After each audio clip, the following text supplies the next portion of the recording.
Cristina Kirchner rompió su silencio en plena campaña electoral y en este caso lo hizo para defender la posición argentina después del fallo de la justicia de los Estados Unidos contra el país a partir de lo que fue el proceso posterior a la expropiación de YPF. Esta ruptura de silencio en realidad tiene que ver con un tuit en el que la vicepresidenta volvió a apuntar contra los fondos buitres y su estrecha relación con la justicia norteamericana. En su posteo replica el video de una congresista de los Estados Unidos donde muestra una foto de Paul Singer, un inversionista que maneja fondos buitre y uno de los miembros de la Corte Suprema de los Estados Unidos, la justicia y el inversor.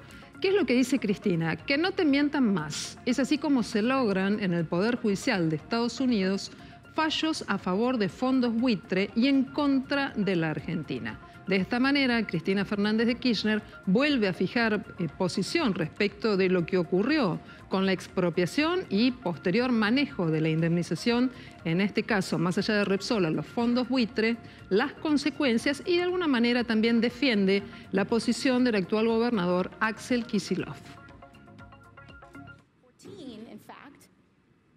Justice Samuel Alito, along with the court, agreed to resolve a vital issue in a decades-long battle between Singer's hedge fund and the nation of Argentina.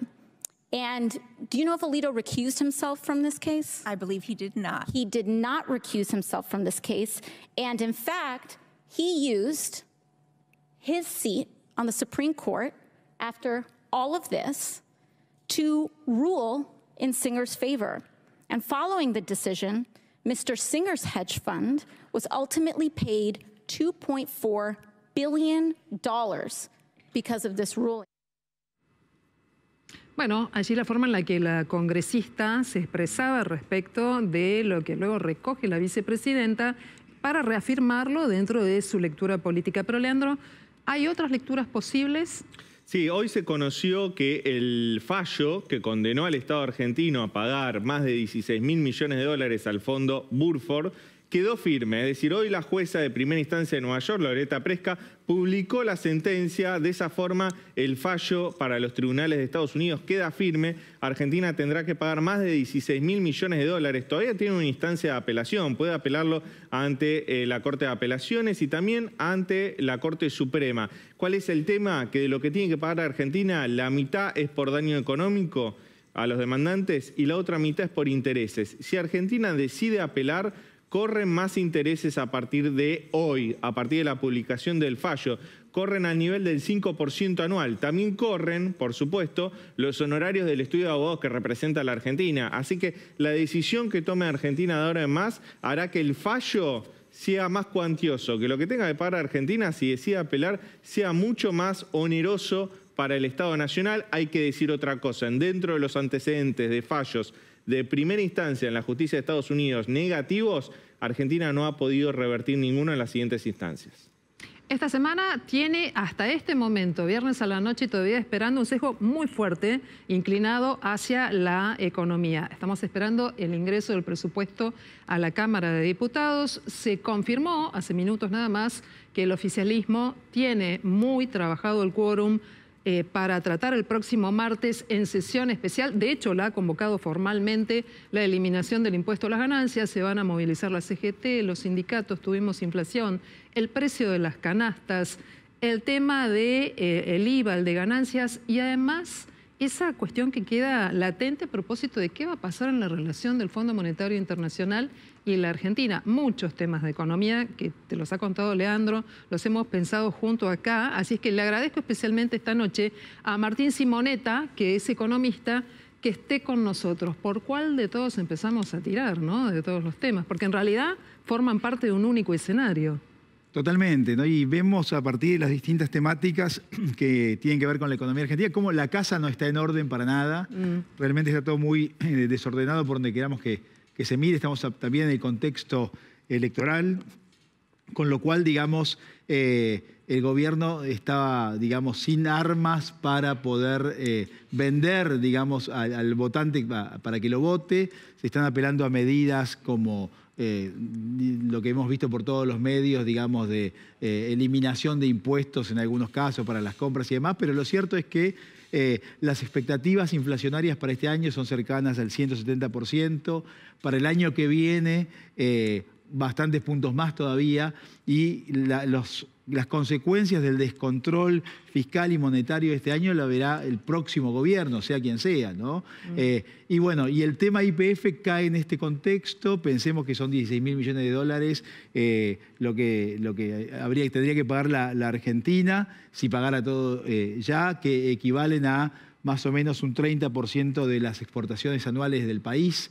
Es un número muy grande. Esto no sorprende para nada, porque esto era cantado. ¿A dónde conduce este Estado?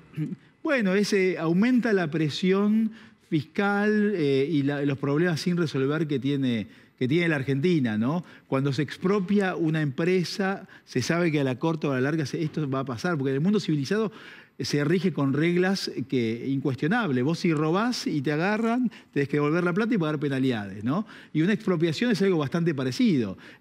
Tomar una empresa privada y decir que es tuya, ¿no? Por más que los gobiernos populistas digan, no, porque ahora la hemos recuperado para la Argentina. Esta empresa, realmente, una YPF es una empresa que factura mucho menos que las grandes empresas de transacciones tecnológicas argentinas incluso.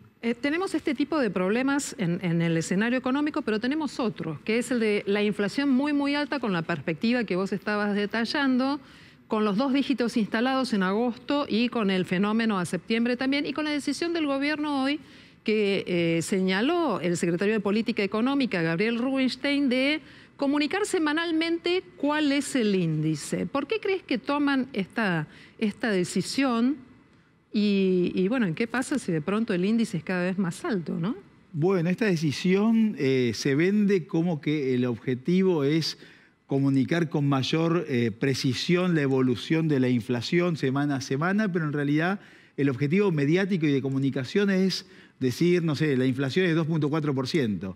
Y va a sonar al oído de la gente, y pensemos que no toda la gente en Argentina tiene manejo de los números finos, pero la gente va a tender a pensar una porción, porque la gente no es tonta para nada cuando va al súper, cuando va a la carnicería, que la inflación es 2.4 y no 12%. Ahora, Martín, ¿no es también de otra forma admitir que este es el arma de doble filo de hacer esto, ¿no? Que la velocidad de la indexación de los precios en la economía argentina, esto es que te remarcan todos los días los precios en los supermercados, por ejemplo, es cada vez mayor? Por un lado sí, y por el otro esta táctica de comunicación en un contexto preelectoral, ¿no? Pero sin duda ningún país mide la inflación semanalmente, ¿no? Pensemos que en los países desarrollados la inflación anual ronda el 2%, el 8%, que es un escándalo, anual, ¿no? Brasil tiene una inflación anual superior al 4%, anual, y Argentina tiene una mensual superior al 12%. Hoy se conoció otro dato dramático, lo dimos acá en el programa, 17% aumentó la canasta básica alimentaria en agosto. ¿Cómo hace el próximo gobierno, que va a recibir una herencia bastante pesada, con esa gente, con la gente que está luchando por no caer debajo de la línea de indigencia? Bueno, claramente la inflación es el impuesto al pobre, al que más afecta es a los sectores bajos, ¿no? Y la economía argentina tiene que ser cirugía mayor, no estamos en un momento de tapar agujeros, de esconder cosas bajo la alfombra. Hay que hacer cirugía mayor, hay que acomodar fuertemente los números de la Argentina. Es un desastre realmente la economía argentina. Pensemos que... ¿Qué implica hacer cirugía mayor para esa gente? Lo que hacemos todos en nuestra casa, si ganamos 100 pesos, no podemos gastar 120 eternamente. Esta regla tan fácil que sabemos todos, no la cumple Argentina para nada, ¿no? Es que hay hogares en los que ya no se puede recortar más, justamente. La pobreza, por un lado, que tengamos en cuenta, ¿no? Ni pobreza ni indigencia terminan de incorporar el valor de un alquiler, de una vivienda. Sí. Entonces, Martín, imagínate, ¿qué más se puede recortar? Hay espacios en los que ya no queda mucho. A un jubilado, ¿qué le pedís que recorte? No, absolutamente, ¿no? Y pensemos que también... digamos, ha habido jubilaciones regaladas en Argentina a gente que no aportó, con lo cual se le ha quitado dinero aportado a la gente que sí aportó, además de otras distorsiones que hay, ¿no? Con lo cual hay gente que ha aportado para tener una tercera edad, digamos, tranquila, y hoy recibe una jubilación muy baja, porque el techo de la jubilación es bajo, ¿no? Va a ser... Quiero detenerme en algo que vos dijiste y que vengo pensando hace unos días ya sobre lo que va a ser el cierre de la inflación en este periodo 2023, pero cualquiera sea el gobierno que llegue, va a afrontar por lo menos un año otra vez de mucha inflación, porque si se deja a un lado el programa de precios cuidados, si tenés que sincerar el precio de las tarifas, todo lo que hoy está congelado va a salir, va a emerger y va a tener un costo real. Eso de golpe te va a dar una estampida en la inflación muy alta. ¿Cómo hace un nuevo gobierno que ya no va a tener margen para luna de miel con su electorado, con un escenario que hoy parece tan parejo, para poder llevar el timón en un momento tan delicado?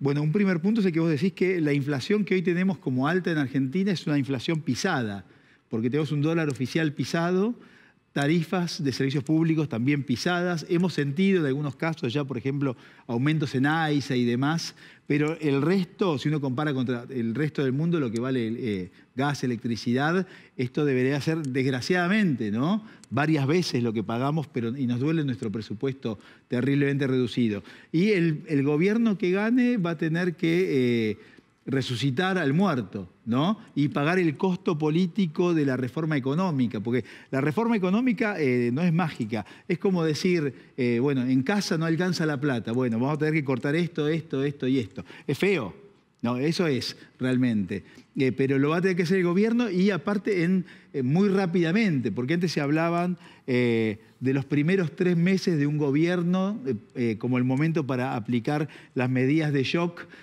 porque tenía todavía una alta imagen positiva, estaba recién electo, la gente estaba enamorada todavía, ¿no? Pero con los tiempos tecnológicos de hoy, se dicen que los 100 días ya son 100 horas. Y de los 3 precandidatos que tienen más chances según las PASO, ¿a quién le ves más espalda política para soportar, pagar ese costo de hacer un ajuste y seguir adelante con su gobierno? Bueno, es la pregunta del millón, ¿no? Porque, a ver, estamos casi todos de acuerdo en qué hay que hacer, pero el tema es cuándo y si tenemos el capital político, ¿no? Por eso salimos de la economía y analizamos la política. ¿Cuántos diputados necesito para aprobar esto? ¿Cuántos senadores necesito? Y esto va a depender mucho de los resultados electorales, claramente, y ver si quien gana tiene el poder político para implementar, ¿no? Porque estamos en un contexto democrático donde hace falta cualquier medida, tiene que pasar por diputados, senadores. Por el Congreso, claro. Y bueno, y también la oposición es de esperar que juegue en contra, lamentablemente. Así que es una situación... Para mí las mayores dificultades son desde lo político que desde lo económico. Desde lo económico está muy claro qué hay que hacer, pero muchos políticos ganan si el gobierno que viene pierde en lo económico. Martín Simonetta, economista, te agradecemos muchísimo esta conversación, ida y vuelta esta noche aquí en Noticias a las 20:30. Muchas gracias a ustedes, un placer enorme. Muchas gracias.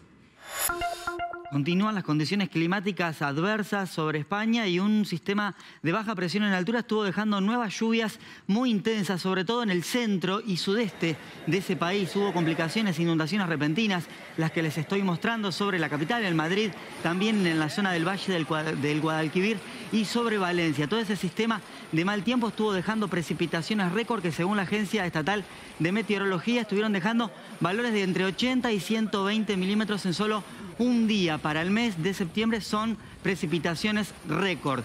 Y les cuento que hay una persona desaparecida de las afueras de Madrid que fue arrastrada justamente por una crecida repentina del río Madrid en las afueras de la capital. Lamentablemente sigue en aviso de alerta el noreste de España, la zona de Cataluña, sobre todo la región de Barcelona, bajo aviso de alerta amarilla y naranja porque se esperan nuevas precipitaciones intensas en las próximas horas. Sigue esa zona de bajas presiones con aire cálido, húmedo y muy inestable, dejando fuertes tormentas eléctricas y lluvias intensas. Venimos para la región de Sudamérica, porque en Chile también hubo fenómenos importantes. Primero, una luz en la región de Viña del Mar. Claro, las precipitaciones que se estuvieron dando en las últimas horas en las zonas de la montaña, de cordillera, precordillera del lado chileno, estuvo dejando crecidas repentinas y aludes, deslizamientos de tierras. También lo que se registró en una región muy exclusiva de Viña del Mar fue un socavón. La tierra se abrió, una enorme grieta, generó la evacuación de más de 200 personas de 4 edificios. Ya comentaron los propietarios de esos edificios que van a hacer acciones legales porque parece ser que las construcciones fueron hechas sobre dunas y que por eso se generó esa gran grieta, ese socavón sobre esa región. No van a poder volver, por supuesto, a sus hogares, y el Servicio Meteorológico de Chile también está anticipando altas temperaturas que podrían jugar a favor de que la nieve acumulada en zonas de la alta montaña puedan derretirse durante las próximas horas y eso agravar mucho más la situación. Y bueno, para cerrar les voy a mostrar un tornado que se formó sobre el noreste de los Estados Unidos. Los cazadores de tornados tuvieron que moverse hacia la región de Nueva York, ahí a unos 250 kilómetros al norte de la ciudad de Nueva York. Un poderoso, intenso tornado. La principal característica de este fue que se pudieron acercar mucho, tanto que estuvieron a menos de 1 kilómetro. Parece ser que tuvo dimensiones de 500 metros de ancho, una intensidad de 350 kilómetros por hora y las condiciones meteorológicas alrededor de ese tornado les permitieron a ellos poder acercarse y poder justamente tomar las imágenes que estamos viendo. Tiempo adverso severo sobre el noreste de los Estados Unidos. Bueno, nosotros lo que vemos estas imágenes, Nacho, y parece que nos trasladamos a una peli, a una cuestión de ciencia ficción, pero esto es real. Es común que se produzcan este tipo de fenómenos, se repiten, ¿han cambiado la periodicidad, la regularidad? Bueno, te cuento que Estados Unidos se encuentra en una región que se denomina el callejón de los tornados, sobre todo el sur y el centro de ese país. Este tornado se dio en una región donde es menos frecuente la ocurrencia de estos fenómenos meteorológicos, pero debo decir que es una época propicia. Están terminando el verano, la atmósfera está cargada de energía y son condiciones que favorecen la formación de estos fenómenos. Gracias, Nacho. Y nosotros vamos a hablar de política ahora, porque después de todo lo que escuchamos a propósito de la economía, quedó ese nexo que para hacer lo que haya que hacer de aquí en adelante, la llave la tiene la política, así que esta noche le agradezco especialmente a Maximiliano Abad, que es candidato a senador nacional de Juntos por el Cambio, que trabaja políticamente junto a Patricia Bullrich, un hombre que conoce la provincia de Buenos Aires, iba a decir como la palma de la mano, porque ha caminado mucho, ¿no? Ha caminado mucho, además es el jefe del bloque de diputados provinciales de Juntos por el Cambio. ¿Qué es lo que puede hacer la política? En este caso, Maxi, en el distrito específico, ¿no? En Buenos Aires, donde una elección a gobernador sin balotaje se gana y se pierde por un voto. Hola Silvina, ¿qué tal, Leandro? Muy buenas noches. Tenemos que trabajar muy fuerte. Quedamos solamente a 3 puntos, nuestra coalición, de ganarle a Kicillof y de construir para siempre una provincia que vaya al progreso, al desarrollo y la modernidad.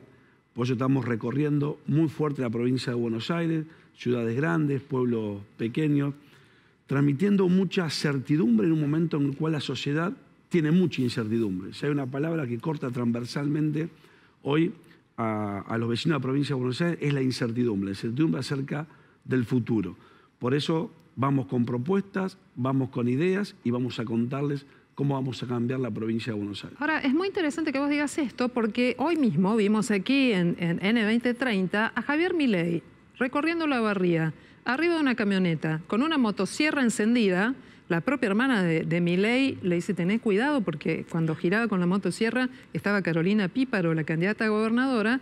Y a veces lo que observamos es que la política tiene una forma muy especial de manifestarse por estas horas, ¿no? Este tipo de acting es muy difícil contraponerlo a lo que son las propuestas. Es extraño. ¿Cómo se le puede ganar ese golpe de efecto?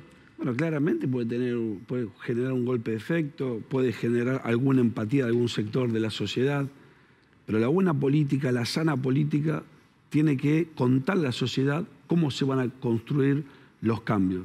Los cambios se construyen con un liderazgo, con características de un liderazgo, se construyen con propuestas, se construyen con equipos y al mismo tiempo se construye con lo que yo denomino instrumentos institucionales de acompañamiento a las propuestas de cambio. A ver, vos hoy te subiste al móvil de Patricia Bullrich, ¿no? A lo que se llama patoneta en este momento en el ámbito de la política. Tiene varios nombres, ¿no? Sí, están las imágenes ahí. Estabas vos ahí tomando mate hoy a la mañana. Varios nombres, no solo patoneta. ¿Qué otra más? ¿Cómo lo llaman? No, de distintas maneras. De acuerdo a que te vas encontrando... Veo que te estás sonriendo. No, porque la van bautizando. Y fíjate que en los medios de comunicación apareció con distintos nombres también. Bueno, pero el tema es, ¿alcanza con un recorrido por cada uno de los distritos para...? Yo creo en las propuestas. Es más, si no hay un plan de gobierno no puedes hacer nada cuando llegas.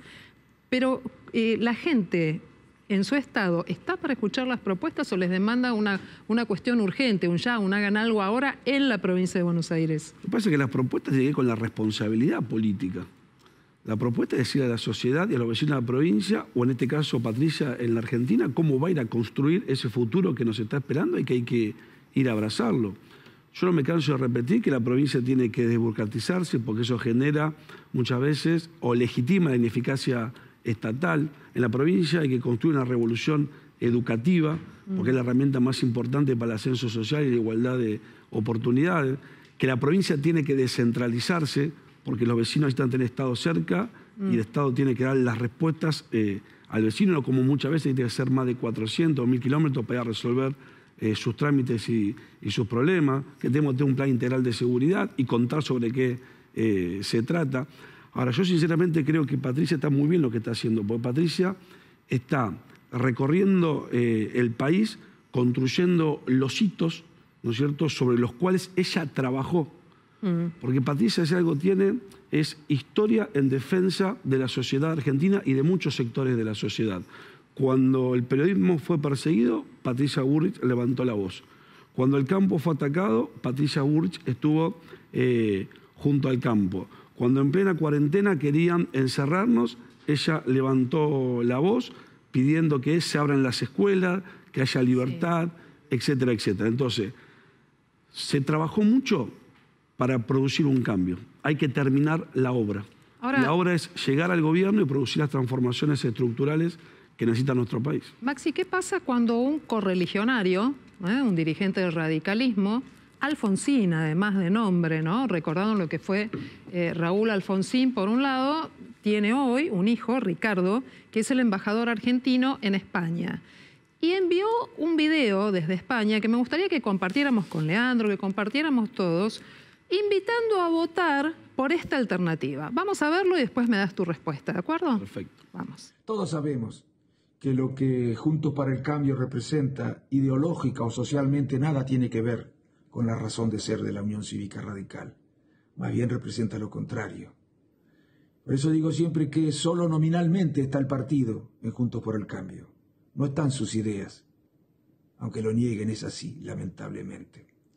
Por eso cualquier radical que quiera seguir defendiendo las ideas del partido, la esencia del partido, que son sus ideas, cualquier radical que quiera seguir defendiendo a los sectores populares, que para eso nacimos, para defender a los sectores populares, se tiene que sentir mucho más cerca en esta ocasión, en el orden nacional de la candidatura de Sergio Massa, en el orden provincial de la candidatura de Axel Kicillof, en La Plata de la candidatura de Julio Alac, y en Buenos Aires, en la capital federal, de la candidatura de Leandro Santoro. Y esa fue la propuesta, ¿no?, de Ricardo Alfonsín, un hombre del radicalismo que dice que el partido pierde la esencia y llama a votar a todos los candidatos en todos los distritos de Unión por la Patria. Sí, me cuesta mucho hablar de Ricardo porque me conoce de que soy muy chico y le tengo afecto personal. Pero él hace unos cuantos años que está en España. Cuando vuelva a la Argentina va a ver que la inflación está por las nubes, que cada vez hay más excluidos, que cada vez hay más pobres y que cada vez hay más indigentes. Que el deterioro de la educación es tremendo, que la inseguridad golpea la puerta de los vecinos todos los días. Y cuando vuelva a la Argentina le va a dar la razón a su papá, a Raúl Alfonsín, que decía que el populismo nunca es el camino. Y él hoy está sosteniendo y pidiendo el voto, como lo hizo en ese video, para un gobierno populista que nos sumergió en el pantano de la exclusión, del deterioro de la calidad educativa, de la debilidad institucional, del aislamiento internacional, y el populismo infectó a una sociedad y produjo resultados que son catastróficos para Argentina. Maxi, da la sensación de que durante estos últimos 2 años, todos, no solo Juntos por el Cambio, el periodismo también, tenía la sensación de que el próximo gobierno podría ser de la oposición y cuando pensaba en la oposición pensaba en Juntos por el Cambio. Ahora, ¿qué pasó? Que después de las PASO parece que ese sentimiento se cayó, se perdió y como que el centro gravitacional político se trasladó hacia Milei. ¿Cómo puede Juntos por el Cambio recuperar la mística en este contexto? Primero tenemos que decirlo claramente. La elección fue de tercios. Yo lo venía sosteniendo antes de la elección y el resultado se dio. La elección era de tercios. Y era la primera etapa en la cual se seleccionaban quiénes eran los candidatos o los líderes a representar cada coalición política. Una vez terminado ese primer proceso, entramos en la etapa final. Y también tengo una profunda convicción. Este caos que estamos viviendo no puede ser reemplazado por otro caos. Porque si gana el caos, va a volver el caos kirchnerista. Y va a volver el modelo populista. Y va a volver el modelo que nos condenó a esta Argentina. Por eso, frente a estos dos caos, en la Argentina debe primar un modelo republicano, un modelo democrático, un modelo de progreso y de desarrollo. Un modelo que tenga liderazgo que necesita este tiempo, con las características de liderazgo para poder llevar adelante cualquier proceso de transformación en Argentina, con equipos y con programas. Y por algo muy importante que recién, mientras estaba esperando, escuchaba. Uno puede hablar mucho del cambio, pero necesita que haya condiciones para producir ese cambio. Y Juntos por el Cambio está en condiciones de hacerlo, por la característica de liderazgo, pero también porque en la Argentina hubo una reconfiguración del sistema político. Va a haber más de 10 gobernaciones de Juntos por el Cambio y vamos a tener mayoría en el Congreso de la Nación. O sea, hay condiciones objetivas para que el cambio se pueda llevar adelante. Maxi, ¿fue un error el coqueteo ideológico que se vio entre Bullrich, Macri y Milei durante mucho tiempo? Lo vimos todos. Sí, no sé si elogios cruzados. Coqueteo ideológico. Creo que el adversario a ganarle es el kirchnerismo. Es el populismo que nos llevó a esta situación y sobre la cual estamos construyendo alternativa y alternancia en el país. Venimos de ganar la elección de Santa Fe con Maxi Puyaro y le ganamos al populismo kirchnerista. Venimos de ganar San Luis después de 40 años de gobierno de Rodríguez A, que también adscribe al mismo proyecto. Lo mismo con Orrego en San Juan.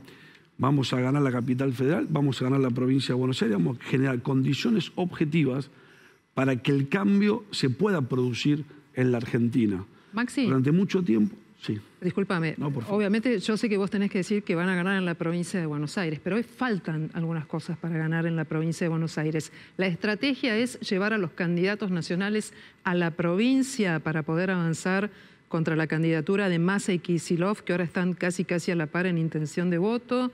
¿Qué es lo que falta para ganar en la provincia de Buenos Aires? Porque el kirchnerismo empuja fuerte, ese es su gran territorio, y para Juntos por el Cambio los votos de ese distrito son fundamentales. No solamente son importantes los votos para ganar la provincia de Buenos Aires, nosotros necesitamos ganar la provincia de Buenos Aires. La Argentina necesita que Juntos gane la provincia de Buenos Aires. Porque si no ganamos la provincia de Buenos Aires, va a haber un condicionamiento muy fuerte sobre el próximo gobierno nacional en manos de Patricia Bullrich, porque va a estar condicionado por el gobierno de la provincia, por los sindicatos kirchneristas que ya anticiparon lo que van a hacer si llega a ganar Patricia, por los intendentes kirchneristas del conurbano y por las organizaciones sociales afines a ese pensamiento. Hay que ganar la provincia de Buenos Aires para acompañar un proceso de transformación nacional y que no haya obstáculos que impidan producir las transformaciones. Por eso yo hago mucho hincapié en esto. Y recién ustedes lo están hablando con el invitado anterior. Claro, exactamente. Por eso tiene que haber condiciones de transformación y cambio en la Argentina. Y la transformación las puede generar solamente Juntos por el Cambio. Porque somos los que podemos tener mayoría en el Congreso, somos los que podemos ganar la provincia de Buenos Aires, porque tenemos 10 gobernaciones, muchísimos intendentes, un liderazgo y fundamentalmente un proyecto de transformación.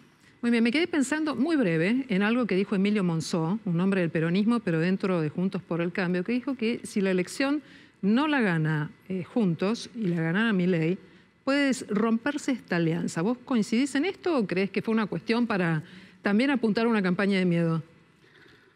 Emilio es un gran dirigente y le tengo un gran respeto político. Pero mi única hipótesis es que Juntos por el Cambio gane la elección en segunda vuelta con Patricia entrando al balotaje. No tengo otra hipótesis, trato de no armar conjeturas sobre hipótesis en las cuales no creo. Maximiliano Abad es un hombre del radicalismo y preside el bloque de los diputados de la provincia de Buenos Aires, de Mar del Plata también en realidad. Tiene para caminar una sección en la provincia muy, muy importante. Y es también candidato en el armado político de Patricia Bullrich.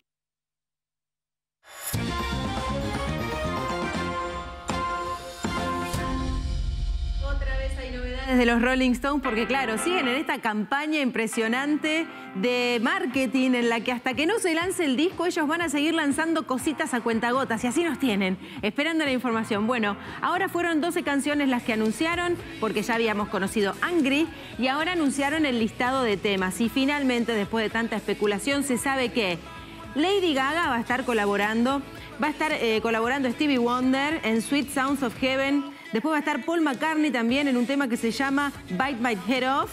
Y el piano de Elton John en Get Close y Live by the Sword. También va a estar la presencia de Charlie Watts, gracias a grabaciones que ellos tienen de años anteriores. Así que va a estar la presencia también de Charlie Watts. A ver, tengo la lista entera de canciones, pero yo te digo que esperemos, es muy larga, sí, esperemos al 20 de octubre a que salga el disco y ahí disfrutamos con todo. Pero seguimos en el mundo de la música porque tenemos que hablar de Madonna. Hace poquito fueron los VMAs, contamos que Shakira brilló con todo. Bueno, hubo un detalle que recién ahora sale a la luz. ¿Por qué?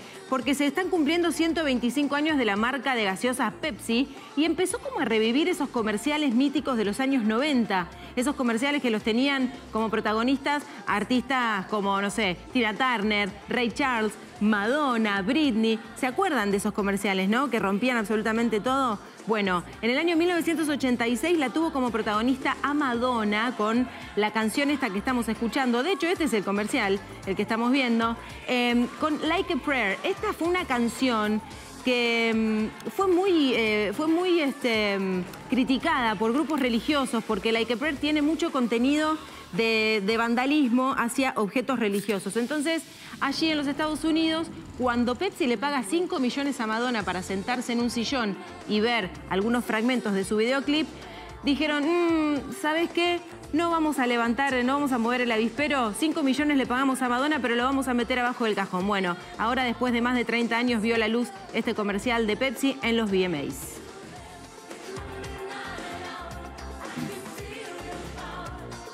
Juancho, hablemos de deportes. ¿Qué pasa con la Davis?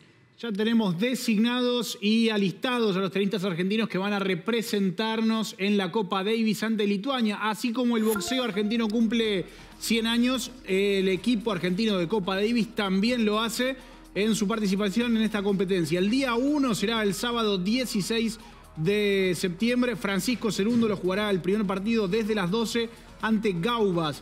Al finalizar ese encuentro se alistará Sebastián Báez para jugar ante Berankis su encuentro. Ya el día 2, que será el domingo, desde las 11 horas, Andrés Molteni jugará con Machi González ante Butvilas y Babelis y después alternarán justamente Cerúndolo y Báez sus rivales. Y justamente veremos ahí cómo se define justamente este encuentro de Copa Davis. Tuvimos...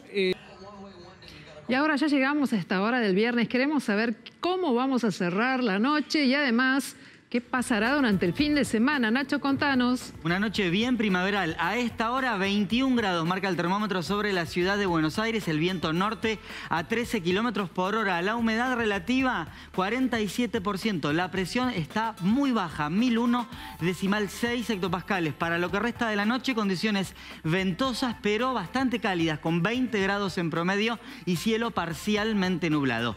A disfrutar del día de mañana. Yo sé lo que les digo. Mañana vamos a amanecer con una mínima de 14 grados, con vientos moderados, con ráfagas del noroeste. La humedad 67%, con cielo parcialmente nublado, como les decía. Vean la máxima de la tarde, va a alcanzar 26, con cielo completamente despejado, con baja humedad relativa, 25% tan solo la humedad mañana en la tarde, y el viento va a empezar a girar al sudoeste, va a soplar a 20 kilómetros por hora.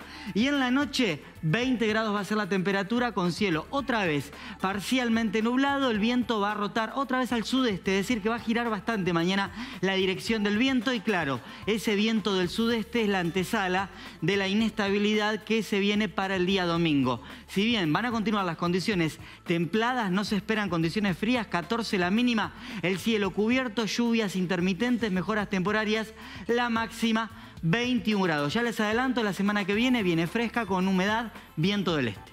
Muchísimas gracias, Nacho. Bueno, y hasta aquí te contamos toda la información de lo que pasó en tu ciudad, en el país y en el mundo. El próximo lunes nos volvemos a encontrar para hacer juntos noticias a las 20:30 horas.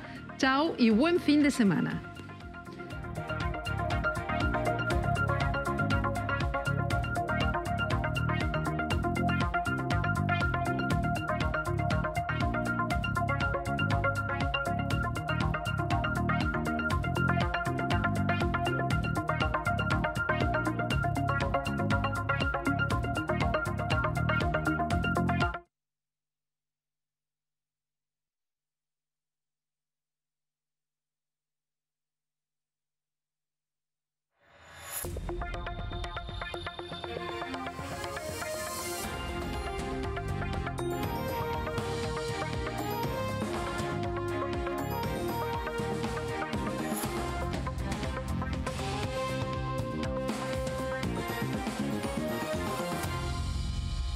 Después de conocerse el índice de agosto con un valor del 12.4%, agravado por un arrastre que va a impactar en la medición de septiembre, el candidato a presidente y ministro de Economía, Sergio Massa, decidió comunicar la inflación ahora todas las semanas desde el propio Ministerio de Economía.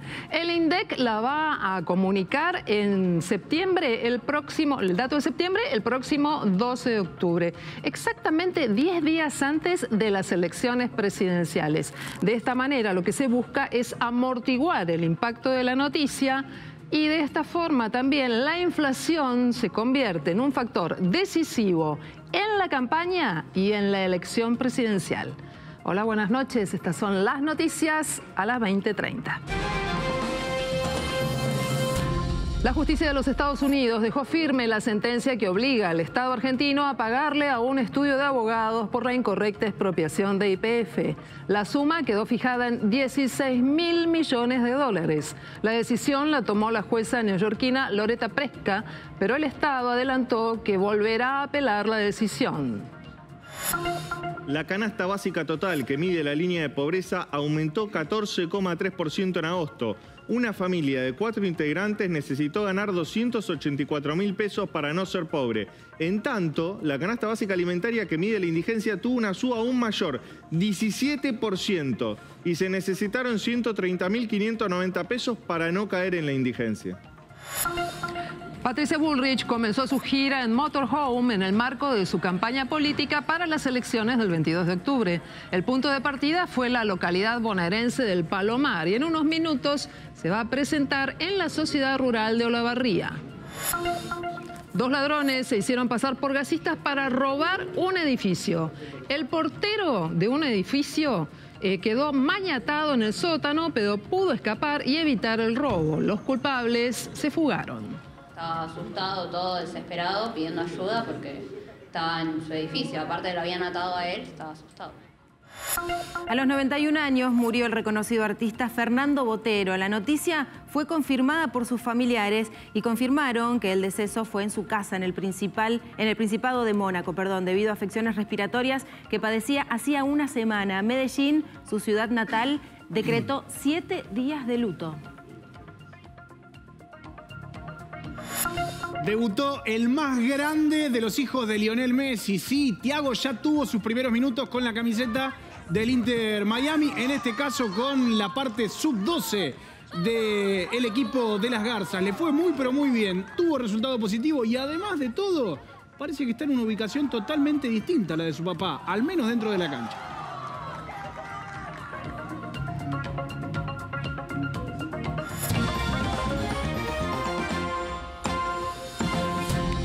A 47 años de la noche de los lápices, movimientos estudiantiles se movilizaron hacia la Plaza de Mayo para recordar todo lo que ocurrió en esa fecha. En el lugar, trabajando en el móvil, se encuentra nuestro compañero Cristian Doldán. Buenas noches.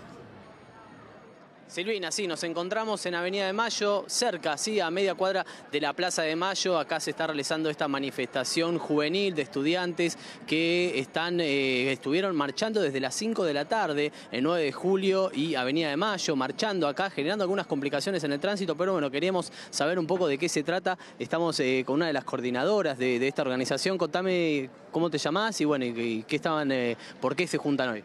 Bueno, buenas, yo soy Julia Aucheterloni, soy secretaria general de Lenguas Vivas, Juan Ramón Fernández. Hoy nos juntamos, hoy viernes 15, en conmemoración de mañana, que es 16 de septiembre, y se conmemoran 47 años de la Noche de los Lápices, que fue un suceso que nos marcó a nosotros como movimiento educativo, como secundarias, y que venimos organizando desde siempre muchísimas instancias y organizando estas marchas todos los años por memoria, por verdad y justicia y por les 30.000. ¿Y decidieron hacerlo un viernes a las 5 de la tarde? Digo, ¿entendés que hay algunas complicaciones en el tránsito? Digo, no sé, mañana el aniversario, ¿cómo se decidió hacerlo hoy? Decidimos hacerlo hoy porque a veces al ser secundarias los sábados se nos complican un poco más y queríamos que sea una marcha multitudinaria porque entendemos que es muy importante, más en estos contextos en los que está mucho en juego, poder marcarnos a nosotros y a lo que queremos y bueno, también la educación que queremos con memoria, como dije antes, con perspectiva de derechos humanos y por eso queríamos que se muestre bien que esto es lo que somos y ser bastante multitudinarios. Gracias. No, de nada. Bueno, de esta manera, acá nos explicaban un poco esta organización que se estuvo realizando durante que todavía está en desarrollo, que se va a estar terminando en minutos, ¿sí? Nos cuentan que van a estar desarmando, empiezan la idea principal era llegar hasta Plaza de Mayo, pero bueno, llegaron hasta acá, inmediaciones media cuadra. Esto generó algunas complicaciones en las bocas de subte, ¿no? Con gente que intentando tomar, y bueno, con mucha gente tomar el servicio, digo, mucha gente abarrotado en las bocas de subte. Esto es la información, digo, es que está terminando en estos momentos esta manifestación que de viernes por la tarde, sí, un tanto inusual, que bueno, que también se pega con lo que fue la manifestación del día de ayer, algunas complicaciones y bueno, dolores de cabeza también para la gente que tiene que circular por el centro de la ciudad.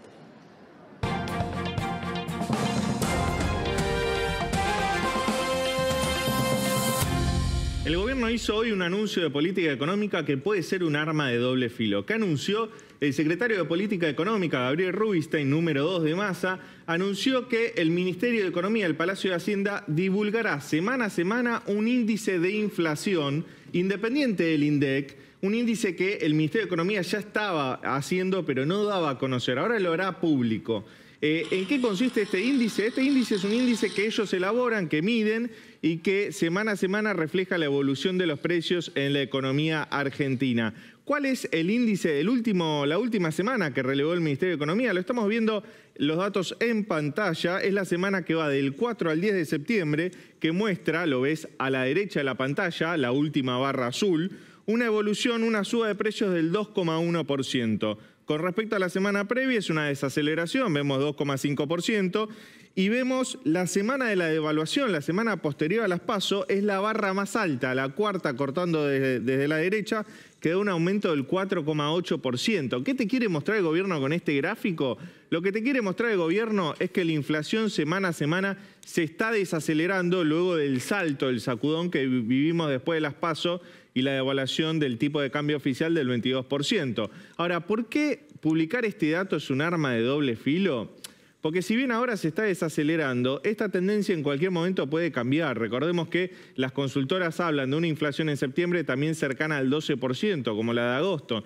Entonces, si vos te comprometiste a publicar semana a semana la evolución de la inflación y el dato te empieza a dar mal, ¿qué haces? ¿Lo seguís publicando o dejás de publicarlo? Es un arma de doble filo que está haciendo el gobierno, apremiado ante esta evolución de la inflación que en agosto llegó al 12,4% y en septiembre, si bien se empieza a desacelerar, todavía tiene un arrastre estadístico que llevaría a que la inflación del mes sea nuevamente de 2 dígitos. La nueva medida del gobierno, un arma de doble filo. Veremos los datos semana a semana y te los compartiremos aquí en Noticias a las 20:30.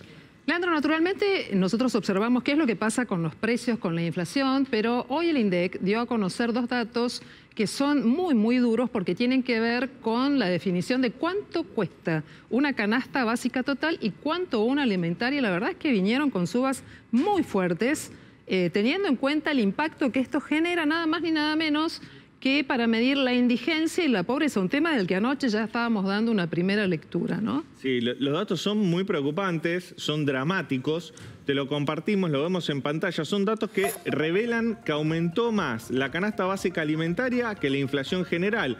La canasta básica alimentaria aumentó un 14,3%, un hogar de 4 integrantes necesitó ganar al menos 284.687 pesos en agosto para no ser pobres, es decir, 2 salarios mínimos vital y móvil, que son cada uno 118.000 pesos, en ese hogar que cobran 2 salarios mínimos vital y móvil, son pobres. No les alcanza para cubrir la canasta básica total en este caso. Ahora vamos a ver la canasta básica alimentaria. La canasta básica alimentaria mide la línea de indigencia y es la más sensible. Aumentó 17%, 5 puntos porcentuales por encima de la inflación. Un hogar de 4 integrantes necesitó al menos 130.590 pesos para no ser indigente. Con un salario mínimo vital y móvil son indigentes. O sea, es un dato dramático porque lo que revela es que aumentan más los alimentos que otros productos de la canasta básica total y que le pega más de lleno a aquellos que son los más vulnerables, aquellos que viven en barrios populares, que no llegan a fin de mes, que tal vez tienen un plan potenciar trabajo y aún así son indigentes. Bueno, tal vez por eso hoy el gobierno esta tarde resolvió convocar al Consejo del Salario Mínimo Vital y Móvil, ¿no? Que ahora tiene esa triple lectura respecto de lo que significa tener un salario mínimo en la Argentina, pero también ahora con 15 salarios mínimos vos tenés que definir el nuevo piso de ganancias. ¿Y cuánto vale un plan potenciar, ¿no? Pensando en las líneas de pobreza y la de indigencia, veremos qué es lo que pasa el 27 de septiembre con este tema.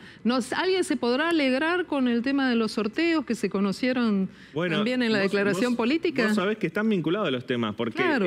Si vos movés el salario mínimo vital y móvil, también aumentás la devolución por IVA que se hacen sobre los productos de la canasta básica. Recordemos que esa devolución, que hoy es 18.800 pesos, tiene que ser hasta el 21% de la canasta básica alimentaria, no puede exceder el 21%. Entonces, si vos movés el salario mínimo de vital y móvil, seguramente ahí va a impactar. Lo que anunció Massa es bastante interesante. Dijo, no dio precisiones, pero dijo, a partir del lunes está la medida de devolución del 21% del IVA sobre los productos de la canasta básica alimentaria. Los comerciantes tienen que tener postnet, no se hagan los pícaros, y dijo, va a haber sorteos como para intentar incentivar a comerciantes y a consumidores a utilizar la tarjeta de débito. ¿Qué se va a sortear? Dijo que se van a sortear coches, motos, electrodomésticos. No explicó cómo se va a hacer. En los 90 se había implementado una medida similar durante el menemismo. Ahora el ministro no explicó cómo van a hacer estos sorteos, cómo se van a financiar, de dónde va a salir el dinero. Estamos pasando del plan platita al plan electrodoméstico, al plan licuadora, al plan te doy un incentivo para que utilices esta herramienta. Bueno, en un contexto en el cual el gobierno tiene un déficit fiscal que se profundiza semana a semana y una emisión que se profundiza semana a semana, hay que ver cómo va a financiar este nuevo programa, ¿no es cierto? Que lo tira como un caramelo durante la campaña, hay que ver qué éxito tiene. Además de eso me quedo pensando qué va a pasar con el fondo, pero eso lo hablamos después, ¿ok? Dale. Gracias, Leandro.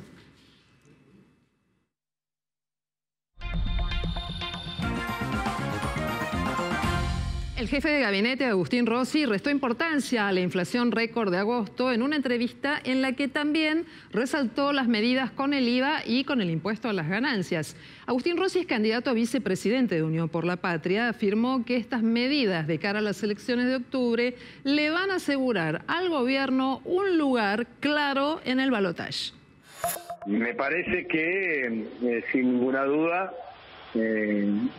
empezamos después de lo que fue las PASO, una campaña en la primera vuelta en donde nosotros sentimos que paulatinamente nuestra propuesta política viene creciendo, que si hoy habría un escenario, hay un escenario de segunda vuelta en donde nosotros estamos claramente en la segunda vuelta, Pero todavía nos queda un mes largo de campaña para el 22 de octubre y en ese mes largo de campaña pensamos seguir creciendo y logrando una mayor cantidad de adhesiones.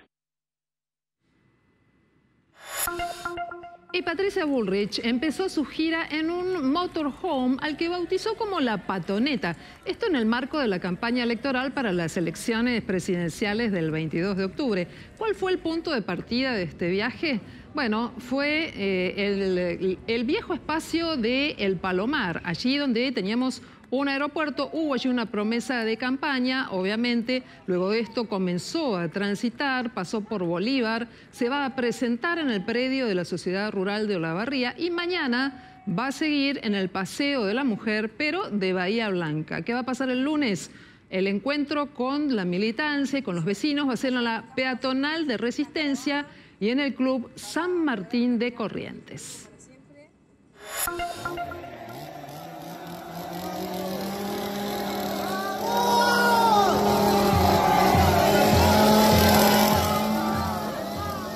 Al grito de muerte a la casta, Javier Milei prendía la motosierra durante su última caravana hace algunas horas nada más. Esto ocurrió en la ciudad de Olavarría, donde se reunieron unos cientos de seguidores. Pero además, en un momento, uno de los militantes le acercó una pala que también exhibió ante los aplausos y gritos del público.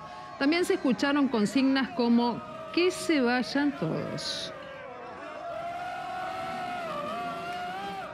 Dos hombres armados ingresaron a robar a un edificio en Recoleta y se hicieron pasar por gasistas. Para hacerlo, maniataron al encargado y lo dejaron en el sótano. El portero logró escapar y avisar a la policía de todo lo que estaba pasando en ese edificio.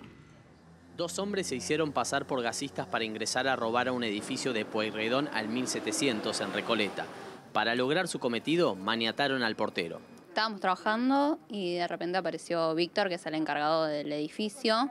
Estaba con la boca atada con cinta y las manos con precinto, todo, pidiendo que llamemos a la policía. Entonces llamamos a la policía, todo, y después nos enteramos que, bueno, habían ido dos hombres disfrazados supuestamente que eran del gobierno de la ciudad. Le dijeron que iban a medir el gas, qué sé yo. Le presentaron un papel que estaba todo autorizado. Él los hizo pasar y cuando pasaron, bueno, lo ataron a él abajo en el sótano y después subieron a un edificio, a los departamentos. Le corté los precintos porque tenía dos precintos y la cinta. Y nos quedamos ahí, en la puerta, a ver si empezaba a salir alguien. No salió nadie, nos quedamos, después llegó policía y lo que vimos todos. Sí, tenía la cinta rodeada la cabeza, hasta toda la mandíbula, hasta la nuca. Que esa ya la tenía abajo, la tenía ya en el cuello. Ya se la pude hablar, sí. Y después lo que tenía así atado en las manos con doble precinto, eso sí, en la mano estaba muy fuerte. Los comerciantes también contaron en el estado en el que encontraron al encargado. Estaba asustado, todo desesperado, pidiendo ayuda porque estaba en su edificio. Aparte lo habían atado a él, estaba asustado. Gritando para todos lados, desesperado de que lo que había pasado. Estaba atado, no lo vi golpeado, pero sí lo vi así como acelerado. Según fuentes policiales, después de reducir al portero, los delincuentes subieron al segundo piso y golpearon a la empleada doméstica del departamento que fueron a robar. En la cuadra aseguran que los hurtos son habituales en la zona. Edificios hay, no tan violento como este, pero sí hay casos de que en este edificio ya creo que es la segunda o tercera vez que entran a violentar puertas. A la tarde a veces sí está como medio raro la zona. Hay gente que pasa así, como que te venden algo, pañuelitos, qué sé yo, pero no vienen a vender directamente, te vienen a robar. La policía ingresó al departamento donde se produjo la violenta entradera, realizó pericias y tomó testimonios. Con esta información lleva adelante una intensa búsqueda de los delincuentes, de los cuales por el momento no se sabe nada. Ninguno de los vecinos vio salir a los delincuentes del edificio. Ahora se espera que las cámaras de seguridad de la zona puedan aportar imágenes que ayuden a identificarlos. La información internacional en este caso nos lleva a la isla de Lampedusa y las corrientes migratorias que se producen en distintos puntos del planeta. Pero Lampedusa tiene un eje muy delicado. Desde la política hasta las confesiones religiosas, el Papa Francisco han hablado de este fenómeno por lo dramático, ¿verdad, Leandro? ¿Cuáles son las novedades que surgieron en estas últimas horas? Vos sabés, Silvina, que en los últimos 3 días llegaron al menos 7.000 migrantes a la isla de Lampedusa. Es una isla que queda al sur de Italia, es el punto de Europa más cercano al continente africano, está a 170 kilómetros de las costas de Túnez. Estamos hablando de un drama humanitario tremendo. De hecho, han pedido las autoridades de Lampedusa que el gobierno italiano declare una emergencia nacional. El gobierno italiano ha pedido la intervención no solo de la Unión Europea, sino de Naciones Unidas y del G20, porque dice que incluso Europa sola no va a poder manejar esta crisis migratoria. Estas personas se están escapando de África por diversos motivos, por la hambruna, por la sequía, por recurrentes crisis políticas y golpes de Estado. Recordemos, como decías vos, que Lampedusa es un lugar paradigmático porque fue uno de los primeros lugares que visitó el Papa Francisco al inicio de su pontificado y tiró una corona de flores sobre las aguas del mar Mediterráneo, simbolizando los miles de muertos que han quedado justamente en esas aguas intentando cruzar el Mediterráneo y escapar de la crisis que vive África. La primer ministra Giorgia Meloni de Italia dio un mensaje sobre esta crisis humanitaria. Vamos a escuchar cuáles fueron sus palabras. Ho scritto alla Presidente della Commissione Europea per chiederle di venire con me a Lampedusa per rendersi personalmente conto della gravità della situazione che affrontiamo e per accelerare immediatamente la concretizzazione dell'accordo con la Tunisia trasferendo le risorse concordate. È mia intenzione in quella sede ribadire che è necessario avviare immediatamente una missione europea per bloccare le partenze dei barconi. Se entrate illegalmente in Italia sarete trattenuti e rimpatriati. Es interesante el mensaje porque lo que está revelando la declaración de Meloni y lo que está haciendo Europa frente a este drama es que en Europa hay un gran vacío de poder, hay un gran vacío de liderazgo. Desde que se fue Angela Merkel de Alemania, la canciller alemana, que ella se había puesto al frente cuando fue el drama humanitario de Siria, recibiendo refugiados y haciendo un mecanismo en la Unión Europea para que se repartan los países el asilo de esos refugiados, esa posición de liderazgo ha quedado vacante. Entonces, Europa está prácticamente paralizada ante esta crisis humanitaria y los países no se están coordinando para intentar recibir a estos miles y miles de migrantes que llegan a las costas de Europa en condiciones dramáticas. Como decíamos, muchos de esos migrantes son niños. Vos sabés que llegan sin los padres, llegan solos esos niños. ¿Qué pasa con esos niños? ¿Qué hace las autoridades europeas para recibirlos? Bueno, ese es el gran drama humanitario. Y por otro lado, la cuestión paradojal de que Giorgia Meloni había hecho del tema de los migrantes uno de los ejes de su campaña cuando llega al gobierno. ¿Qué va a pasar con ella si no puede avanzar en la definición de medidas, tanto sea de la llegada de los migrantes a distintos puntos del continente europeo, como para mandarlos de vuelta? Y si no lo puede hacer... Claro, pasa a ser una crisis política doméstica para Italia. Vos pensás, 7.000 migrantes en 72 horas en una isla, tiene un impacto político inmediato. Vamos a ver qué hace Giorgia Meloni con esto. Seguramente las organizaciones de derechos humanos también monitorearán que se velen por los derechos de estas personas. Leandro, claro, porque en el fondo es una enorme cuestión humanitaria que queda sin resolver. Así es.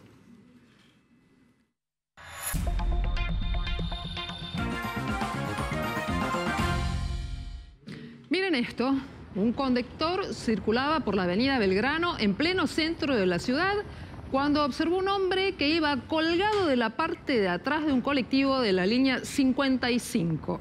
Inmediatamente empezó a filmar el video, que luego compartió en sus redes sociales y que obviamente se volvió viral.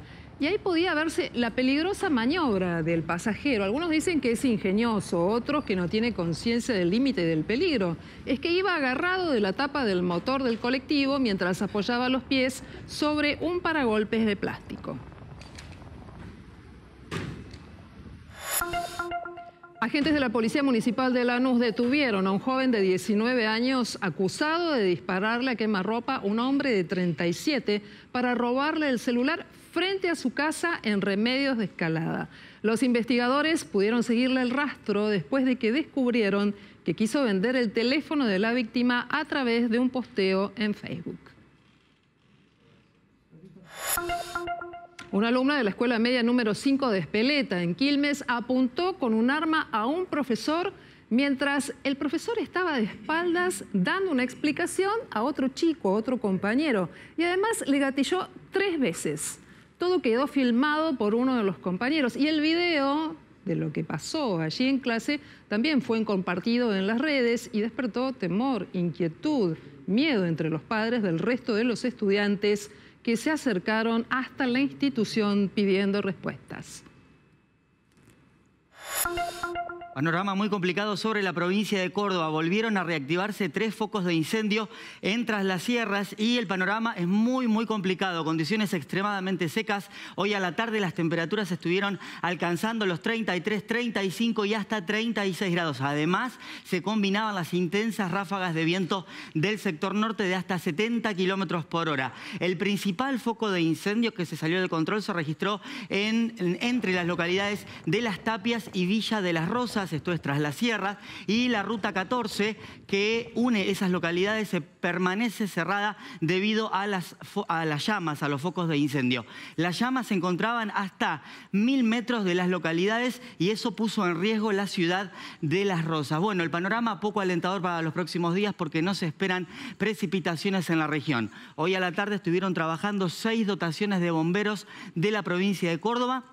Y desde la Secretaría de Gestión de Riesgos de esa provincia informaron que toda la provincia de Córdoba se encuentra bajo sequía excepcional y con riesgo alto de propagación de focos de incendio durante los próximos 5 días. Mañana va a ser un día crucial porque el viento norte fuerte va a soplar durante la mañana, la tarde y a partir de la noche con la llegada de un nuevo frente frío va a cambiar de dirección al sector sur con ráfagas intensas y sin precipitaciones.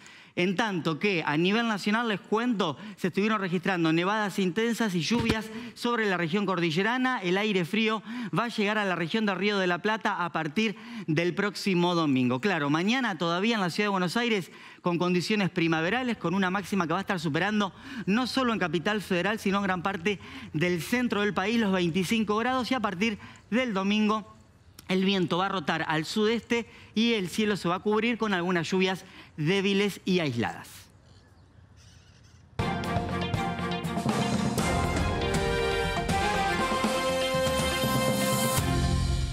Continúa como competencia doméstica la Copa de la Liga Profesional con varios partidos entretenidos y malas noticias para River Plate. No parece cortarse la racha negativa porque el millonario recibió 2 noticias que pueden llegar a dejarlo mal parado a Martín de Michelis a la hora de armar el equipo. Jonathan Maidana sufrió una lesión muscular en el sóleo izquierdo. Puede que lo reemplace Sebastián Boselli, joven cuestionado, que realmente no ha rendido de la mejor manera en los últimos partidos, al menos cuando le tocó ingresar. Es cierto, no lo hizo de la forma más cómoda. Él es lateral derecho y jugar en la posición de central por derecha no le queda del todo bien, pero hay que estar siempre a disposición del equipo. Además, Salomón Rondón está de licencia por asuntos personales, por lo que tampoco será de la partida en el equipo de Micho a partir de las 19:30 el domingo en el Monumental.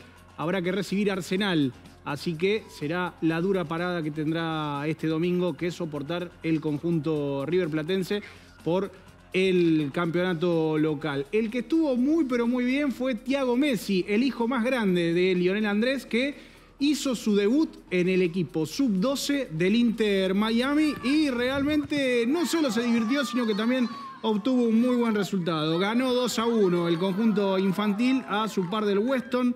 Thiago jugó particularmente con un yeso en su brazo izquierdo, algo bastante extraño porque no tendría que estar permitido en la liga, pero se ve que no era tampoco tan molesto como para impedirle disputar el encuentro. Juegan 8 contra 8 en espacio reducido. Vendría a ser con las mismas reglas que el fútbol 11, pero es lógicamente una versión infantil. Celebró junto a todos sus compañeritos y jugó en el medio campo, a diferencia de lo que hacía en el fútbol más chiquitito, más infantil del Barcelona, donde oficiaba de defensor.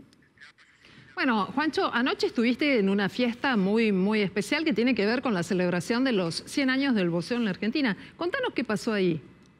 Los grandes ganadores del centenario del boxeo en Argentina y la noche de los premios Firpo fueron los muchachos de Chino Maidana Promotions con el Puma Martínez a la cabeza, que se quedó finalmente con el premio Firpo 2022 y además con el cinturón Firpo. Por primera vez se entregaba un cinturón al ganador del premio Firpo 2022. Recordemos, esto es más o menos como los Martín Fierro, se entrega a año vencido, ¿no? Claro. Al año anterior justamente, y se le dio un cinturón al ganador, muy bonito por cierto, a manera de homenaje, y lo recibió el único campeón mundial regular con el cual contamos actualmente, el único campeón mundial en vigencia. Además de eso, numerosos homenajes, recibió otros premios, otras estatuillas, como la que vemos, por ejemplo, en pantalla, y fue reconocido también en calidad de promotor y por lo que hizo históricamente como boxeador Marcos René Maidana, con quien ayer también tuvimos la posibilidad de charlar en el ingreso a la fiesta, y se lo vio muy pero muy contento con todo su equipo, lógicamente, con parte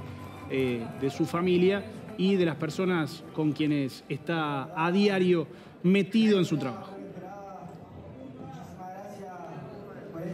Hablamos de arte, de cultura y espectáculos, y esta noticia sí que nos dolió porque tiene que ver con la muerte del artista plástico colombiano Fernando Botero, a los 91 años. Mike, contanos detalles, porque aquí la ciudad casi que tiene el privilegio de poder disfrutar de manera directa de la obra de Botero. Sí, claro, y en unos minutos vamos a ver no solo la obra que está aquí en Buenos Aires, sino la que tenemos también en Mar del Plata, de Botero, uno de los artistas más influyentes del siglo XX, artistas plásticos. Tanto sus pinturas como sus esculturas retratan estos cuerpos voluptuosos, ¿no? Tan famosos, este sello tan característico de él. Su familia habló y contó que había sufrido o venía sufriendo neumonía, que se estaba recuperando, pero que esto afectó tanto a sus pulmones que, bueno, terminó falleciendo por esto a los 91 años. Sabés que también en Twitter, Gustavo Petro, el presidente de Colombia, tuiteó y puso: el pintor de nuestras tradiciones y defectos, el pintor de nuestras virtudes, el pintor de nuestra violencia y de la paz. Me pareció muy atinado traerlo porque me pareció una buena descripción la que hizo el presidente colombiano sobre este artista, y te invito, como te decía recién y como vos bien me mencionabas, a que veamos y descubramos las dos obras que tenemos de Botero aquí en Argentina. Este es El torso desnudo, torso masculino desnudo, así se llama. Está en Buenos Aires, en Parque Recoleta, y esta mujer que vemos aquí recostada se llama Dama Reclinada, y está en Mar del Plata, en el shopping Aldrey, lo que era la vieja estación de Mar del Plata. Tenemos la suerte, es verdad, de tener estas dos esculturas de Botero, que hoy quedó en la historia para siempre. A los 91 años falleció. Y otra pérdida significativa en el mundo del espectáculo tiene que ver con Vanessa Shaw. Vanessa Shaw, que falleció, que fue una artista con todas las letras. Quizás en el último tiempo se la tildó un poco de mediática, pero yo no estoy de acuerdo con eso, porque ella falleció ahora a la edad de 77 años y fue una artista que pisó las tablas, debutó en el teatro con Nélida Roca, debutó en el teatro con mujeres de la revista, y ella fue siempre una referente del mundo trans, ¿no? Fue como un faro a seguir para todas las mujeres trans que después se animaron de alguna u otra manera de salir de esa vida tan tortuosa que les toca a veces y poder hacerse una artista hecha y derecha. Bueno, Vanessa Shaw finalmente a los 77 años no trascendieron las causas de su muerte, pero obviamente la Asociación Argentina de Actores la despidió como se debe y va a estar también recibiendo sus restos en estos días. Bueno, Vanessa Shaw, también una noticia triste que hay que dar del mundo del espectáculo. Cuando volvamos de la pausa, vamos a estar hablando de economía. Estamos en el tic-tac, cuenta regresiva para que ingrese al Congreso de la Nación el proyecto de ley de presupuesto 2024. Y la política, que volvió a salir a la calle, hoy con la patoneta y con un referente muy importante del armado de Patricia Bullrich. Todo esto y más cuando sigamos haciendo juntos Noticias a las 20:30.